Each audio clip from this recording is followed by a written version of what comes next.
What's up, YouTube? It's Joe Catchpolia sitting on the couch making some money investing in fractional real estate online as usual. If you've been watching my channel for a while, you know that I'm invested in several pad split properties on Mogul. If you're new here, I'll explain what that means. So pad splits are basically rent by the room.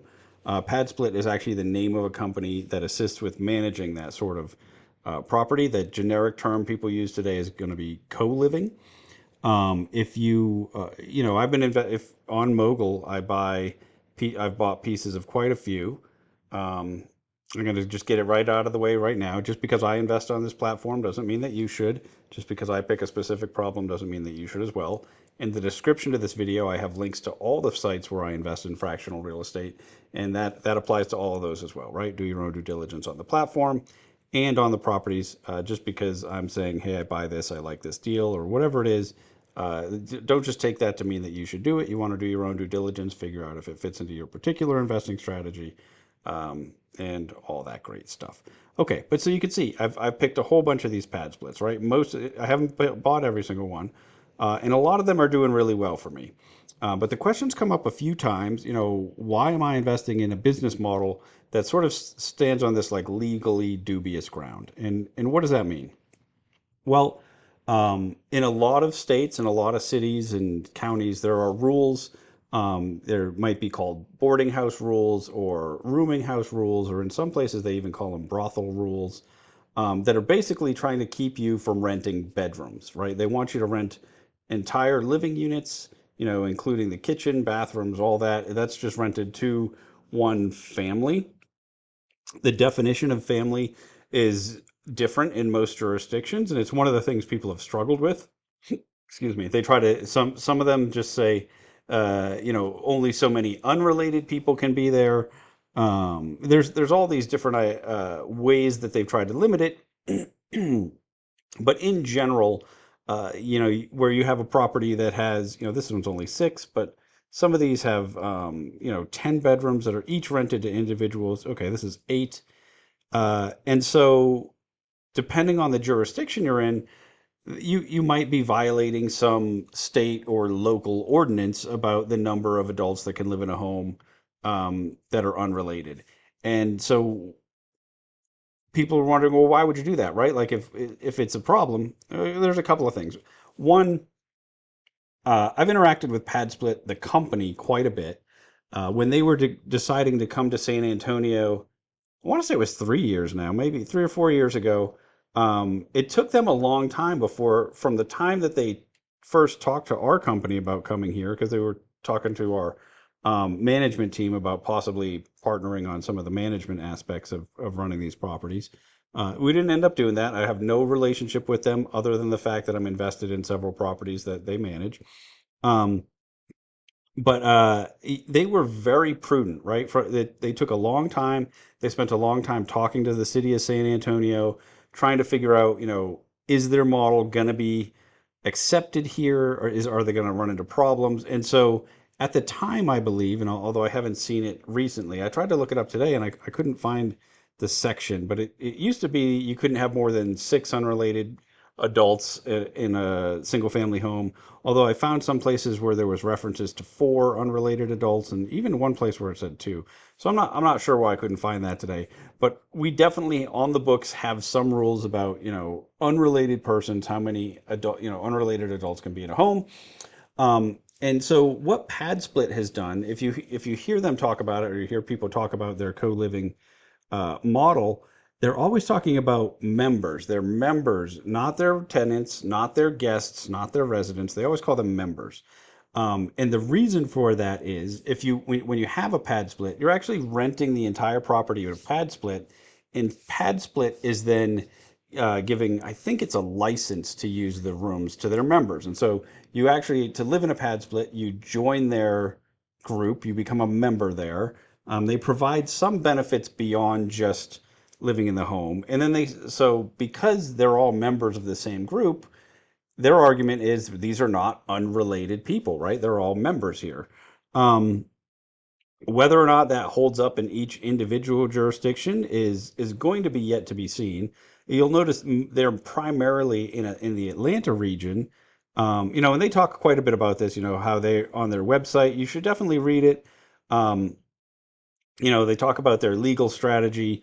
It's interesting because they're not necessarily focused on technical compliance, but on whether or not, practically speaking, they're going to have problems with this. And they talk about how most of the time, yeah, okay, less than 0.04% of the properties listed on PadSplit have ever been impacted by, an occupancy related citation. So that's a very small percent of their properties have ever had a citation related, to this having, more occupancy than they're supposed to. They talk about how most of the time when they run into a problem, it's because they're actually having some other issue with a neighbor that's complaining. And so by being proactive in how they're dealing with, if you have a whole bunch of people in parking's an issue, and it's affecting the neighbors, that might be a reason for a complaint. If you have people that are loud or just aggressive towards the neighbors or whatever it is, if you're not maintaining your property in a good way, like all of these things are things that they're proactively dealing with. And so, trying to avoid. And if you think about when we do due diligence videos, and I'm looking at these properties, one of the first things I always talk about is, do we have, enough parking here for the number of residents that we have, right? I'm always concerned with that. And it's because neighbors tend to complain when you start to take up, encroach on their parking spaces, even if it's street parking. If you're clogging up the street parking, that would be a reason that you'd start to see some of that trouble.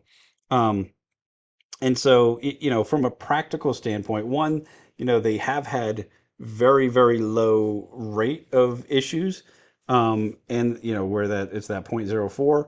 But also too, when they have been sued, and you can see, this is actually, I think this is maybe the founder of Padsplit actually, but he's posting about this municipal court win that they had. You can read about them having, when the city of Atlanta was fighting them, and then they dropped their case after a while. They've been very successful when they have had to challenge this, and one of the reasons is, yeah, this is another. There's all these different ones. This was a crazy one, and I think this was in Atlanta too, where during the time where they had these arguments with the city. The city was like, okay, we're just kicking everybody out of the buildings, and it was three properties and I think 22 residents, and the city just like boarded up the place and kicked them out. And they fought over it, and it was a long thing. And I think that in the end, what actually happened is the city dropped the case right before it went to trial. I think that's the situation with this one. Um, but one of the things that what Padsplit is saying is it's a discriminatory practice to say, well, if you had a family of 10, they could live there, but because it's 10 unrelated people that they can't. I think that they have a pretty good case, and it's probably why people don't really want to, if you're a city or a county, you don't really want to go to court over this if you think it's a good argument. Because, one of the things, one of the protected statuses from a fair housing perspective is what they call familial status. Now, almost always, any case I could actually find, and I have limited access to, just stuff that's online now because I don't have a law library access anymore, or like a LexisNexis account or Westlaw. I'm sure if I still had access to one of those, you could probably pull up these cases real easy, and it would be, much easier to do this research. But I was just looking online on what I could find today, um, just knowing how this normally plays out. And so most of the cases that have been litigated over familial status are really talking about discriminating against having children in a property, right? Like, landlords that are like trying to discourage you from having too many kids, or the opposite, trying to encourage just, only families in a certain area. Um, but I think in general, if you think, that if you extrapolate familial status in the way that they're trying to, well, it does seem like that's pretty discriminatory, to say, oh, well, this group of people who is, that I could have 10 people in there if they were a parent with 8 children, or even if they were a family, as in like, extended family, right? Like your parents, grandparents, and then 6 children or something like that, that would be okay. But for some reason, because they're unrelated, that they can't. So I think that the grounds that they're trying to base it on make some sense, right? And but I mean, you can look these up and figure out for yourself. Obviously, this hasn't been litigated in every jurisdiction that they're operating in, and even where it was dropped in Atlanta, in that particular case, Um, I don't know that there's not necessarily something on the books that says, well, they can do it now, right? I mean, just because a case has been dropped doesn't mean at some point in the future um, somebody might change their mind and go after them. Pick a different property, pick one that's more of a problem. So there is some risk to that, right? I mean, it's not a zero risk for sure, and it's something that I think about as I pick up more and more of these, especially all in one market, right? If at some point in time, in that particular market, they decided to go the other way. One of the reasons I'm not very worried about that is because so affordable housing in general is a problem everywhere. And so cities want to help you create more affordable housing. And if doing pad splits and renting by the room is a way to do it, and you can do it in a way that's not causing problems, right? I mean, one of the big reasons that boarding houses and rooming houses and those sorts of things were discouraged was because it was often, they were a lot of times it's places where criminals would stay, or it was just they tended to um, attract the type of people that were causing crimes, and just in general what people thought was not great for the neighborhood, right? And so one of the things, Padsplit is doing criminal background checks on people. They have these member scores where like they get to rate each other, and so if you can actually get kicked out of the membership um, by having a bad member score. So I think they're trying to address that. And so there's actually been a number of states that are changing their laws to make it more permissive, right? Because a lot of the states that are doing it so far are these extremely expensive states, Hawaii, Washington, um, Colorado. They're making these rules to make it easier, that statewide, these groups of people can live together, or micro units are being legalized, house sharing rules. So all of these things are being done because states and cities understand that affordable housing is a real issue, and so I think at least for a while, as long as that's the case, we're going to see um, all these municipalities becoming more permissive. The rules will actually allow more, but also to enforcement, I think, will continue to decline.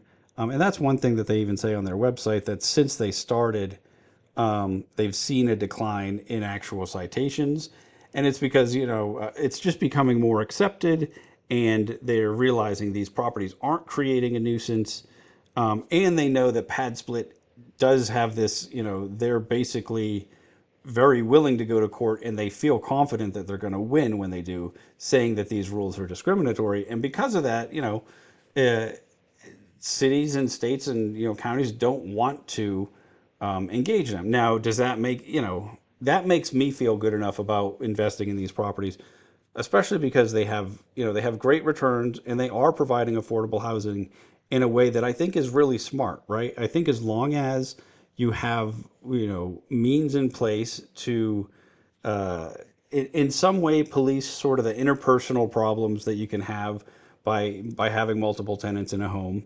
I think they're doing it in an intelligent way, especially usually they get rid of a lot of the common areas and just create extra bedrooms there. So it's creating more housing units, more revenue for the investors, but also it's making it so there's not these like common areas in the home where the people are hanging around, and giving them the opportunity to have problems more often. Of course, they're still sharing a bathroom, they're still sharing a kitchen, but it's limited times. It's not as if they're all sitting in the same living room fighting over what channel to watch on TV, right? I've actually, personally lived in homes where I've rented bedrooms. Also, when I was in the military, I mean, one of the places I lived, I was in a giant room full of bunk beds, and there were 80 of us that lived in one big room. So, I have some experience understanding what it's like to live with lots of other people. And then again, when I rented a room, just having to, the smaller ecosystem. And yeah, a lot of the problems actually happen around the common areas, right? Now, obviously, they can happen around the kitchens, but they try to have these rules in place. So I guess generally, I think that Padsplit is taking a very good practical stance. They're trying to fight the rules and get them changed when possible. They're being very slow to adopt new areas, uh, and spent a lot of time. I know they spent a lot of time talking to the city here before they, had their first unit here, just trying to make sure that they can. The other thing, one of the things that you could run into a lot with these is if you tried to open one in a HOA subdivision. I think that you're more likely to run into problems with the HOA than you are the city, state, or county. Because HOAs are just terrible, right? They're just always trying to. They're typically their boards are filled with people that have nothing better to do than harass you about the length of your lawn, or that you painted your house one of the unapproved colors. And I mean, I think there's some benefits to HOAs, but for the most part, I've seen a lot more problems caused by them than they're actually solving. Um, but anyway, so I think if you tried to do a pad split or a co-living property inside of an HOA, you'd very quickly run into problems. And so one of the things they do is try to avoid them, and then over time actually come up with a list of HOAs where they do think they can operate. So when I was talking to them about properties here in San Antonio, at the time, I mean, just this was a few years ago, they hadn't identified any HOAs where they'd even be comfortable. So we were just trying to avoid them altogether. Um, but over time, depending on the rules in the HOAs and the way things are enforced, I I think you could find some, but just like short-term rentals, I mean, both of those models, I always just prefer to be in a non-HOA neighborhood. In some parts of town in San Antonio, that's super tough. Anything that's built recently, you're not going to find not in a HOA. By recently, I mean like the past 20 or 30 years. Um, so that's the other thing. And then in addition to that, they used to, the other legal worry that people had about pad splits quite often was there, because you don't have a tenant, you have a guest, or you don't, it's not even a guest, it's a member. And what they do is they terminate your membership and ask you to leave. But they used to not really, I mean, and maybe I misunderstood what they were doing at first, but it seemed like they used to just not even try to do evictions, right? They would just like change your lock code, and that's it. Your membership's done and you're out of there. It seems like now, if you look at their, what if a member is terminated and they won't leave? What you actually have to do is go through an eviction, and they even tell you, like, changing the lock codes, or stopping, taking, addressing problems with the unit. Those things are going to be considered illegal eviction, and then you can't do that, right? And so you actually have. Ugh, sorry about that. I don't know. I had a call before this, so I'm even more tongue-tied than normal trying to talk, because I just talked for like an hour. Um, but so they're saying like you can't do that. That's not their model. I really thought it was initially. I don't know if they've changed or if I misunderstood what they were doing. But if you have a member that doesn't leave, you do have to actually evict that member. Um, I was really glad to see this. So this is the right way to treat it. They're not, even if they are just a member, they don't have a lease. I think it was pretty reckless, or it would be pretty reckless, to just try to say, nope, you're just not a member anymore. You can't stay here. I think that especially where they're typically staying for more than 30 days initially, um, that's just the right thing to do. So I think that worry is pretty much gone, because they're treating it what I think is the right way. Um, Maybe when they terminate the membership and ask them to leave without, when you do that before you actually start an eviction. Maybe that's where what people are worried about. I'm actually not sure, but I feel pretty good there. So I guess to recap, yes, there are a lot of laws on the books that they're probably technically violating in certain markets by having these 10 unrelated people, or 8 or whatever it is staying in a property. Um, but I think practically speaking that they're probably okay. And I think that they are because of their approach, to when they do get these citations. Well, and I say probably okay. I mean, obviously from their statistics, if this is to be believed, and obviously this is something, if you're worried about it, definitely dig into it more yourself and find out, how real is that number. But that's a very low risk, right? For to worry about um, from that standpoint, right? I mean, obviously you can get citations for all sorts of other things, from not running your home in a clean and safe manner, and that's not what we're talking about, right? We're just talking about getting in trouble specifically for having too many people in the units. It seems like um, yeah, although maybe they're making technical violations in some places, that they are, practically speaking, they're not getting in trouble for it. And then when they are, they're very willing, and and this is something that they're proud of because I've more than one employee there has talked to me about this. They're willing to tell you, yes, we'll go to court for this. We believe it's discriminatory to not let you do that. We'll fight for that. So I think it's something that more and more we're just going to see this model spread. So yeah, to me, I think it's a relatively low risk, especially considering the great returns that there are. Other than I think the main risk is if you are doing this in an HOA. But so if I were concerned about this more, um, one, I would, be investing more in the markets where this has been established longer, which I'm already doing, and they're already, most of the ones that I bought with them are in Atlanta. This is the market they've been in, I think, since 2017. And so, it's pretty well established there. And I think that if you were going to see a problem, you would have seen it before now. And they have had some problems, and they've worked on it. But the other thing that I would do is focus on the ones with less rooms, right? Like this one only has, I think, 6 people staying. Yeah, 6 bedrooms, and it's 6 bedrooms, 6 full bathrooms. I think it's really hard to complain about putting 6 adults in a home that have 6 bedrooms and 6 full bathrooms, especially as long as you have no issues with parking, and all the other things that we talked about. I think in general, looking at the ones that have the smaller bedroom count. Um, if, for example, these things did start to get regulated and they started to put a number and it, do I think it's going to be 6 or 8 or 10? I think the lower the number, the less likely it is that you're going to get hurt by this. One of the things that I saw Padsplit say somewhere is like, we'd actually just like to get regulated, right? We'd like it if there was a specific rule in place, that allowed this, but you go ahead and create whatever restrictions you want as once it's legal, and as long as is done in a way that you can actually do this profitably, right? Like I think this is somewhat rare that you can have 6 bedrooms that are profitable. I think the fact that the location and the fact that they're um, all of them have their own bathroom and whatnot. I think for the most part, most of these deals that I've looked at, they start to work around 8 bedrooms. Of course, it's going to depend on your market and the price point of the homes and what rooms are renting for.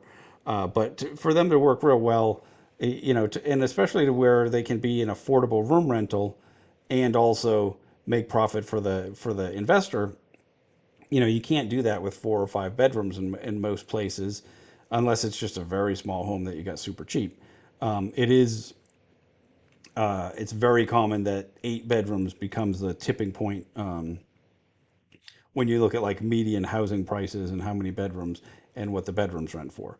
So I don't know, and obviously, like, none of this is legal advice, right? As always, I'm not an attorney anymore, and even when I was probably never your attorney. I don't think any of my past clients are watching this. And so, for each investment that you're doing, you want to dig into it on your own, really understand, do you find that risky? Do you think it's not? Um, I think when I'm investing in these properties through Mogul, I think those guys that run Mogul have You've heard me say this a lot of times. I think they're very business savvy. I don't think that they would be taking a huge risk like this. Now, for example, there are some properties that are run by Padsplit or a co-living model, rent by the room on Lofty.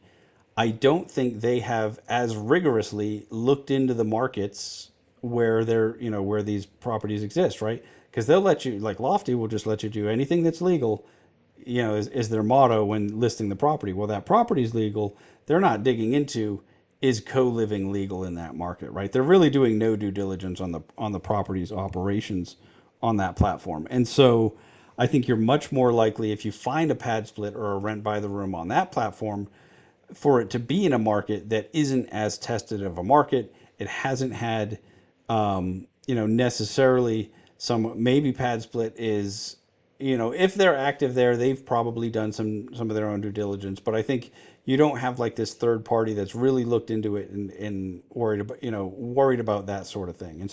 And I believe that Mogul's doing that in general. I think that the way they're choosing markets has been smart. The way they're choosing business models has been smart. So that gives me a little bit. I'm much more likely to invest in a pad split through them than I am in just any random one that I find on Lofty or another platform if I don't believe that platform is doing the same level of due diligence. But as always, I think it's, I appreciate the question. Uh, I'm sure this isn't that useful, right? Because there's not a simple answer to it, right? It's a little bit of an amorphous answer. It's, what is technically right versus what's practically happening. I think that's often the case in law. Um, this is one of the rare examples though where I am I'm somewhat comfortable with them being in a gray area. So for Airbnbs, because it's been such a highly contested thing, I really only like to invest in markets that there's a specific license for that Airbnb.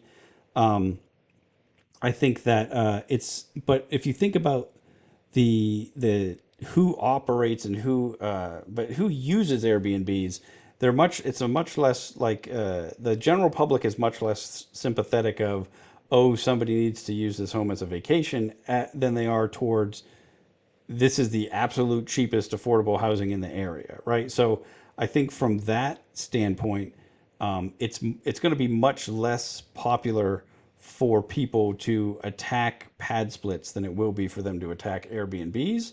I think they're opposite ends of the spectrum typically, and even the neighborhoods they tend to be in. Your Airbnbs, you're typically, especially now, you're more and more skewed towards really nice homes and nicer neighborhoods, uh, versus, pad splits tend to be in the lower income parts of town because that's where there's going to be more demand for it. There's going to be more metro stops, which they're trying to be close to. There's going to be more, maybe businesses that they can walk to or whatnot.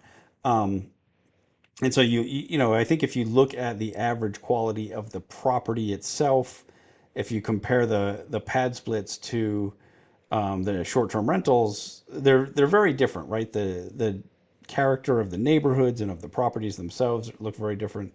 So it is one of the few places where I am a little bit more willing to invest in something that's in some sort of this legal gray area. But I think that it's because there's a lot of reasons for me to believe that it's not going to be problematic. Where like when Airbnbs, they've only been legal in San Antonio since I think January of 2019. Before that, there wasn't any official ordinance, and I never even sold them to investors here. Once we got an ordinance on our books, once there was a permitting process, then I was off to the races and I'd work with clients. And now, 6 or 7 years later, I guess 6 years, yeah, it's become one of the biggest parts of my business here in town, is short-term rentals. But we have a very clear ordinance and permitting process. And so I'm not worried about, what's going to happen with it. Where, we don't have that with pad splits. There is no, there are boarding house and rooming house rules on the books, but if you they don't specifically, especially the boarding house ones, they don't really fit the definition of what pad split's doing. Um, so I don't know. I guess that's it's a 30 minutes of me saying I'm not really sure, but I'm comfortable with it, right? And I think the more that if it's something that you're really concerned about, definitely try to look up more of those cases. And just actually just seeing how they operate is what's made me comfortable. When Padsplit took like literally 2 full years to enter our market from the first time they started talking to us to the first time they had a unit live, that made me feel good about working with them as a company, understanding that they're not just trying to enter markets and then let their customers, being let the investors have to have these fights. They're trying to figure it out ahead of time to avoid it, but are willing to fight if they have to, right? And I think it's a good position to be in. um, Obviously there is still some risk, right? And it's one of the reasons why I'm still not like, some of the pad splits that I passed on them because I thought that we were overpaying, even though we were getting really good revenue. I thought we were overpaying for the property itself. And one of the protections against, if this model gets outlawed, is that okay? Can I sell this property? And is the value of it as a single family home, looking at single family home comps, am I going to be okay, right? Like obviously, if you buy it and sell it the same year, you're going to lose money, right? But if because of closing costs and whatnot, but like, is it going to be a catastrophic loss because I overpaid by 20%, or is it going to be okay? I got a little bit hurt, but I can move on to the next one. So that is the other thing that I'm still looking at these deals and seeing, if this just had to sell as a single family home, what's the value of it? And I think that's important to do. Um, Now I think that's really everything that I have to say about it. Sorry to take 30 minutes to tell you that I don't really know the answer. I guess that's what I do most days, right? And that's all we can really do is we're trying to make a risk adjusted return based on our best guess of what the future of any of these are going to be. And for me, even though the regulatory framework for pad splits is much less defined than short term rentals right now, I think the business is a more stable business today. Um, just because, especially if we do have a recession anytime in the near term, affordable housing is going to be in higher demand where vacation rentals might be lower, right? So anyway, either way, I'm still investing in both. I mean, you can see I've bought plenty of the short-term rentals as well, but just when I start to compare them, investing in general is, when we're making these decisions, all we're doing is we're comparing all the options that are out there and figuring out which one do we believe are giving us the best risk adjusted returns. Um, but it is, it's just a guess. No matter how much we think we know about any of these things, uh, anytime we're thinking about the future, right? It's a lot of it's guessing, and so that's why, I try to be as educated as I can about all the different issues. But this is one that honestly, I think the answer is different in every city, right? Because there could be rules on the books in that specific city. And it's why I'd much rather just buy ones in cities where I know they've been operating for a long time, versus, just doing it in one where it just opened up last week and this is the first one there, because we just don't know what's going to happen in those situations. Anyway, that's all I've got for today. Until next time, I'm going to just keep making mistakes so that you don't have to.